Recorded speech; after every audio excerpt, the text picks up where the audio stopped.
Reading with your kids. Hola, niho, konnichiwa, assalamu alaikum, shalom, mahaba, moni muli wanji, namaste, jambo, bienvenidos. Hi, my name is Jedley, and this is the Reading with Your Kids podcast. We're coming to you from the beautiful neighborhood of Reedville in the southwest corner of Boston, Massachusetts. We're so delighted that you're joining us in our mission to help families grow closer through reading. Please be sure to subscribe to the show on the iHeartRadio app, on Amazon Music, Spotify, Apple Podcasts, wherever you find your podcasts. We have two wonderful guests today. A little bit later on, Jacob Monroe is going to be here to celebrate Fly Fly Fly Little Birdie. But first, we'll be speaking to the author of Too Tall Giraffe, Maier. Hey, Chrissy, how are you? I am wonderful. Thank you so much for having me. And I want you to know I am also not the too tall giraffe. I'm the too short giraffe. Well, for those of you who are listening, Chrissy is wearing a giraffe print outfit. Looks very, very cool. Yes.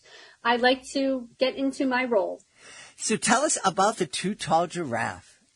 Well, the Too Tall Giraffe is about a giraffe named Savannah who her family has to leave where they live and move to Kenya.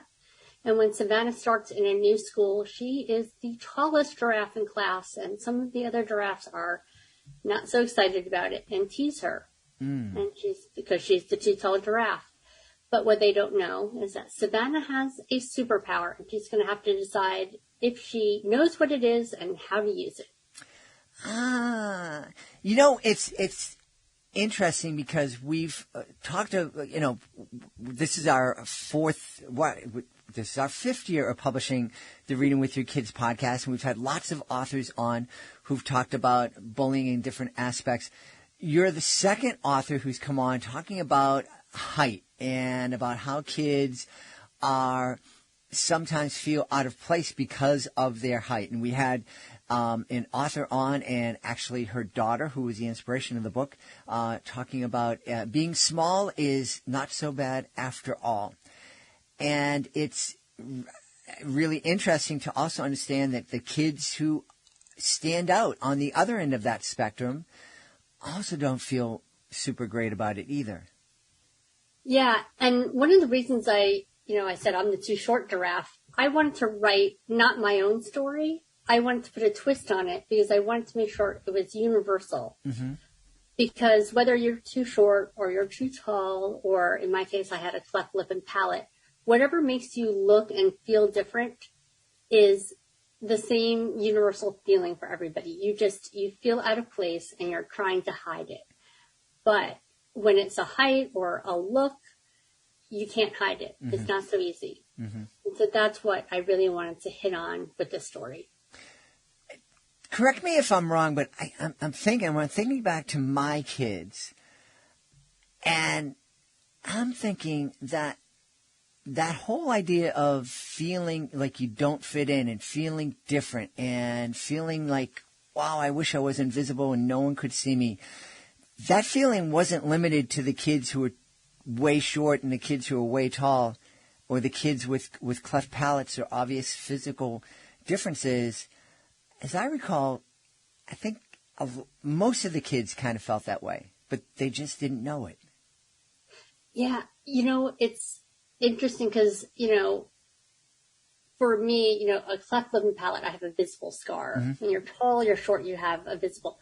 But we all have a scar inside of us. Maybe it's the kid who's poor and they're ashamed of it. Or maybe they have an alcoholic for a parent. And so many different things can be going on in people's lives that make them want to hide from the world and be invisible so that nobody knows what is going on in their life.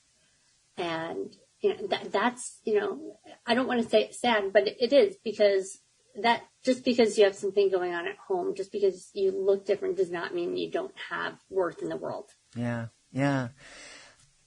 How can we help kids feel comfortable in their own skin?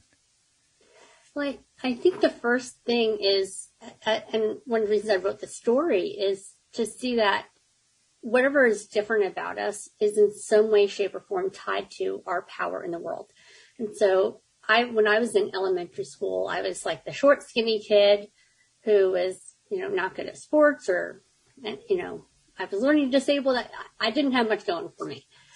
But I remember in third grade, we were playing kickball and, my turn at bat comes up and I kick the ball and it goes straight to the pitcher and, I'm running towards first base and he throws the ball and it goes over my head and I make it to first base for the first time, like earned my spot on first base. And I knew in that moment that being short was actually one of my superpowers, as I call it in the book. In the grocery store, not very handy, but there's a lot of times when being that kind of small, petite person is a benefit for me. Yeah. You just have to recognize it and then find those moments where it works for you and leverage it. Yeah. Chrissy, you were sharing with me before we started recording that you were a police, you had a career as a police officer. Yes. Writing a children's book about a giraffe. I don't know if that's on the complete opposite end of careers, but it certainly is different.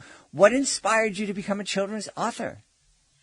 So I actually, about 4 years ago, I published a novel and I really enjoyed that process. And I'm working on another one, but in the process, I really thought about a story that I'd written in high school called the Too Tall Giraffe that I left in high school and always wished I'd taken so I could have it as a memento. And then I realized I'm an author. Why don't I rewrite that story and publish it? Cool. What's the reaction been from your family and friends now that they know that Officer Chrissy is now a children's book author? They love it. They were excited when I wrote my novel, but they're really excited about this. They're going out and telling all their friends. They're telling my sister. My sister is telling the teachers that taught my nephews. So that's been really cool. There's a different community and a different feel to a children's story than I think other types of books. Mm-hmm. Absolutely. Yes. I've shared many, many times. I've had a number of different podcasts. The reason Reading with Your Kids podcast is in its fifth year is that the community of children's authors is absolutely wonderful. They are giving and caring and are not afraid to share with each other. It's the one competitive field that I don't think that anybody feels competitive in it. We're all writing books, but it's not like I have to put you down in order for my book to be successful. It's like, let's help every book be successful, and it's that old, the rising tide lifts all boats, and it's really is a beautiful community. Yeah, and I think the nice thing about it is, my book may not connect with, one kid, but somebody else's book will. And I want the book that connects with a kid to get in that kid's hands because I want to change their life. Mm-hmm. I want to make them feel like the thing that they're trying to hide is actually, part of their purpose in the world. That's more important to me than selling a book. Mm-hmm. Yeah. I love what you just said. That thing that we're trying to hide could be our superpower, could be the thing that helps us stand out and be successful in the world. Was there somebody who helped you kind of find that superpower and allowed you to love yourself and not feel a need to hide? Oh, that's a good question. I feel like it happened organically a lot over life. Just little things, but helping me recognize it and really see it for what it was. I have a coach, Carrie Overrunner, who's really helped me with that. Kind of take it from this abstract idea in my head that's just sort of happening to understanding it and learning how to, I don't want to say leverage it, but that's probably that's the word that comes to mind. But how do I use those skills that I have and influence others and help them? Yeah. Now, I know one of the things that I saw on your website is that you have a list of questions, discussion questions, available for families in classrooms. What would be one of those questions that a family could sit down and have a real great in-depth conversation about as they're reading the Too Tall Giraffe together? Gosh, I probably should have looked over those questions before we came. I think one of them is really what does the child identify with in the story? Because there's both the aspect of looking different. At one point, Savannah is very sad and doesn't want to go to school. But then there's also the moment where she finds her superpower. So finding what part of the story connects with a child, I think is a great place to start, because that, I think, is going to tell you a little bit about where they're struggling. And it may not even be them. Maybe they see another child in class who's struggling. I was talking to a kid a couple of weeks ago, and they felt really bad for Savannah, and they didn't want other kids to feel that way. So everybody connects slightly differently. Yeah. I love what you just said, because it's a great piece of advice for families out there, especially young families and young parents who are just kind of, probably like I was when I was a young parent, going, I'm not quite sure how I do this, and I hope I do it right. A lot of times kids aren't going to tell you right off the bat what's bothering them. But if they're able to tell you what is bothering them about a story or about what's going on that makes them feel bad, and it's in the context of a story which is safe, that could give parents a clue as to what might be going on into their kid's life and give them some ideas of things to look for. Definitely. And as you go through the conversation, they'll probably open up over time. Mm-hmm. That the first question isn't going to be the one that opens that door, but that organic conversation will. Yeah. And that was when I designed the questions, I tried to make them sort of stepping. So if you ask one question, it kind of doesn't go anywhere. You can go to another question, and then there's follow-up questions to help that conversation go a little deeper. Yeah, that's fantastic. Hey, I noticed that the book is available in English and at least one other language. What other language is it available in? German. Most folks, it's English and Spanish and maybe another book. I don't think I've run into somebody who has a book available in English and German. What was it? Do you have a background in speaking German? I do. Well, actually, I do a little bit, because I do have a German background, and my sister tried to teach me German when she was in high school learning German. But my illustrator is actually from Germany. Ah. And I said to her, would you be interested in translating to German? And she wrote back, I was just thinking the same thing. So it was meant to be. Well, let's give your translator a shout out. Viva Bruckner. Awesome. Hey, Chrissy, I know people are going to want to know where they can go to find out more about you and find out more about the Too Tall Giraffe. The easiest place is to go to the TooTallGiraffe.com. Awesome. We've had a wonderful time speaking with the author of The Too Tall Giraffe, a great book to spark some really meaningful conversations with your kid. Our guest has been the author, Chrissy Maier. Hey, Chrissy, thanks so much for being with us. Thank you so much for having me. Before we invite Jacob Monroe into the studio, we want to invite you to connect with us on social media. Facebook.com/readingwithyourkids, at Reading With Your Kids on Instagram, and at Gently Magic on Twitter.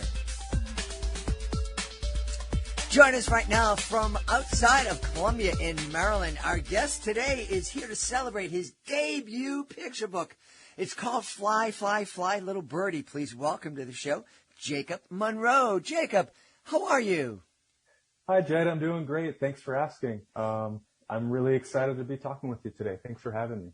I'm excited to have you on, too. But before we get any deeper into the conversation, I just have to take a moment to recognize, in addition to being a debut picture book author, Jacob is also an active member of the United States Marine Corps. And for that, I want to thank you so much for all the sacrifice and service that you are offering to our country.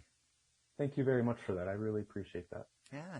So tell us about Fly, Fly, Fly Little Birdie. Well, as you said in that nice introduction. This is my debut picture book. It's about a little birdie who, shortly after she hatches, she learns to fly from her parents, and then she decides to travel around the world, making new friends, seeing all kinds of wonderful, beautiful landscapes and landmarks that some of us are familiar with. She has that adventure, and then ultimately decides to come home again. Cool. Sort of like giving kids an opportunity to travel around the world from the safety of their couch or their parents' lap.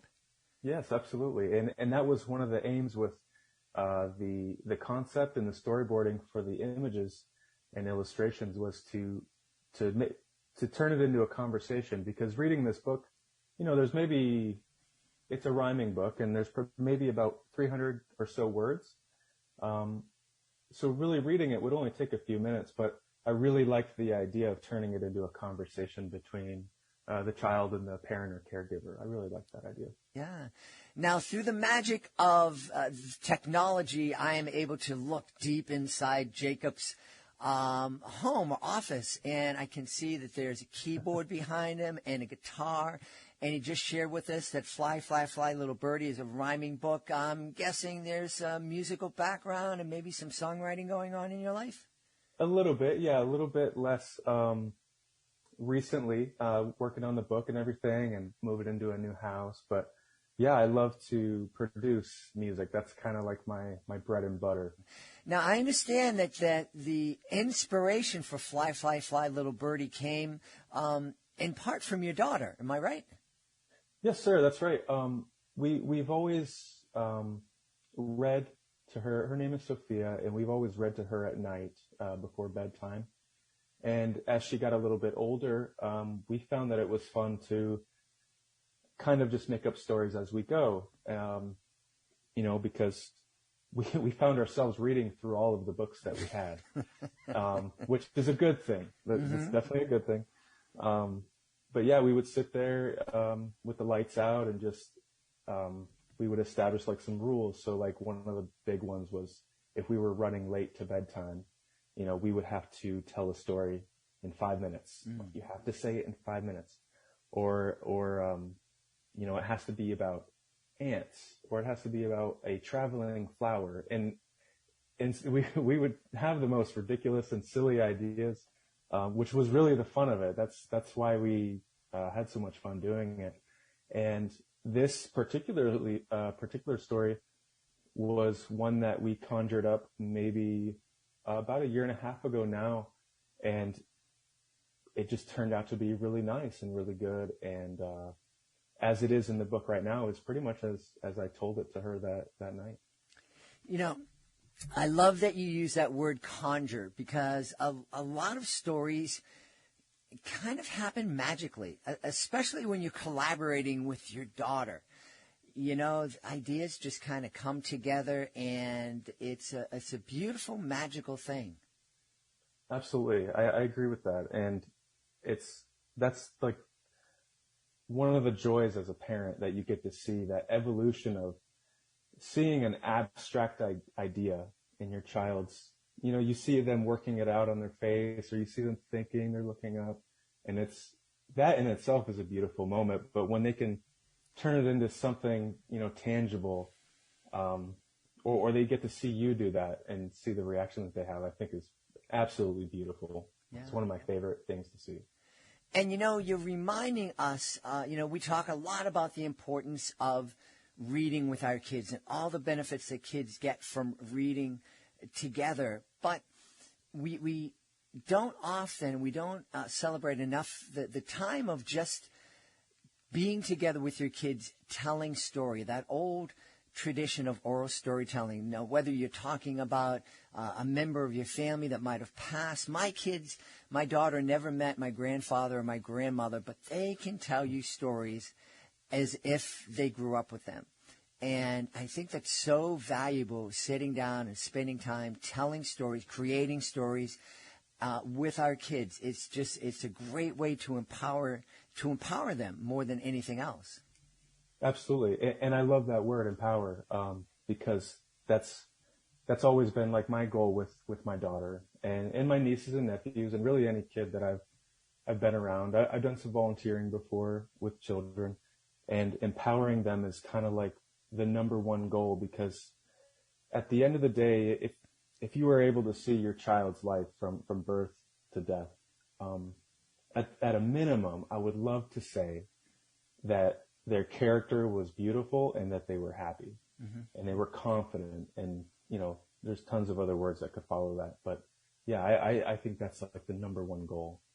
You know, when I was growing up, it was kind of the moms read to the kids and dad's got to do dad things. And you are a great example and a great reminder that dads play such an important role in our kids' lives.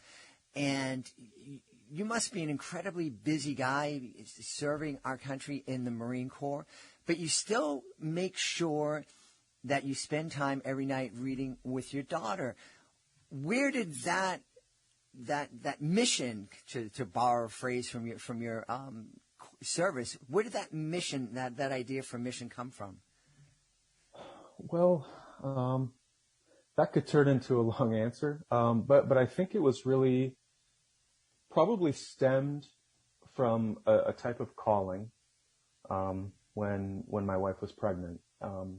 We were both in the military, and I didn't want to just be useful for just the traditional dad roles. You know, I wanted to be able to do those extra things and put her hair up in a ponytail or do a braid if I had to, and things like that. And so that was part of it. And then also as a creative person throughout my whole life, and my family's kind of the same way, I think it's really useful to have a mentor or an example or just some sort of like role model to see for creative things.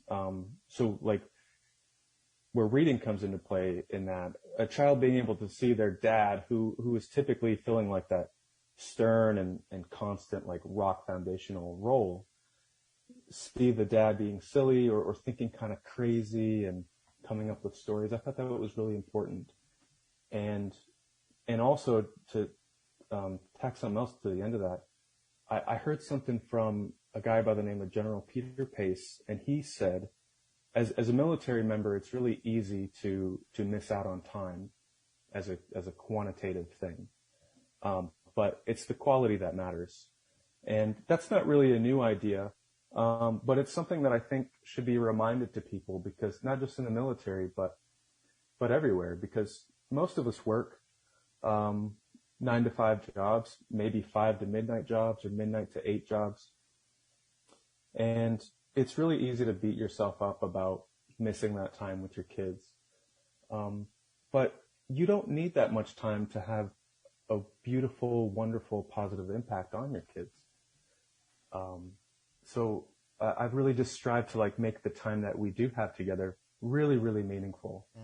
So I got to ask the question, and excuse me for falling into stereotypes, but, you know, we think of Marines, big, burly men, and big, strong women, too, and we don't think of them as picture book writers writing books entitled Fly Fly Little Birdie. Did you get any grief from your fellow Marines? I get some poking and prodding a little bit, sometimes laughs, sometimes gasps. Sometimes, once in a while, I get a good job, but most of the times I get met with some good jobs and praise. So I've been pretty thankful for that. But yeah, you're right. It doesn't really fit the bill of the stereotypical Marine. That's for sure. But I think it's really cool that we do that, because we do have stereotypes, and especially now, you know, kids. And all of us are being more aware of the fact that people are different, and that putting people into boxes based on what they do or where their families came from, what language they speak, it's not fair to the person, and it's not fair to us, because we don't get to see the true person that's there. We don't get to meet this person that might be a fantastic friend. Absolutely. Yeah. Yeah, and so it's wonderful to know that while you're out there protecting us and keeping us safe, you're also thinking up great little kid stories. Thank you. Yeah, this kind of started as a project just to kind of pay tribute to these moments that I have with my daughter. Mm-hmm. But once it was published and I started, telling friends and family about it, and people reading it, coming back to me saying that they had a meaningful moment with their child, that's like the highest, like, praise, but also like a little bit of like humility from it too, because I had no idea that something that I did, in 400 words or less, would impact that relationship between a child and their parent or a caregiver. And that's just been such a wonderful feeling for me. Well, we should let people know where they can go to find out more about Jacob Monroe and find out more about Fly Fly Little Birdie. Well, I have a website. There's not much on it. I have a bio on there and a little contact me tab. Mm-hmm. And I would love to hear from anybody about anything, really. And the website for that is thehisreal.us2.authorhomepage.com. And that'll take you to that website. I just have the one book on there and the one bio and the one contact me thing, but it's quaint, but it gets the job done. Awesome. Well, we're going to list your website in the show notes here, and then we're going to talk to you about getting a better domain name. Easy to remember. I know. We've had a great time speaking to the author of his debut picture book, Fly Fly Little Birdie. Our guest has been Jacob Monroe. Sir, thank you so much for spending time with us tonight. Thank you very much. It's been my pleasure. Please be sure to join us for the next episode of the Reading with Your Kids podcast. Our guest will be Adama Ba. She'll be here to celebrate Accused, My Story of Injustice, a nonfiction book for middle grade kids. Really, really powerful. Want to thank the folks who made today's show so wonderful. Of course, want to thank our guest, Jacob Monroe. Be sure to check out Fly Fly Fly Little Birdie. We also want to thank Chrissy Maier. She wants you to check out, and we want you to check out too, the Two Tall Giraffe. I want to thank my team, Alana Doherty, Fatima Khan. I want to thank my beautiful wife for all the support she gives me. Most of all, we want to thank you. Thank you so much for taking the time to join us today, and as always, thank you so very much for taking the time to make the world a better place by reading with your kids. I'll be looking for you in the next edition of the Reading with Your Kids podcast.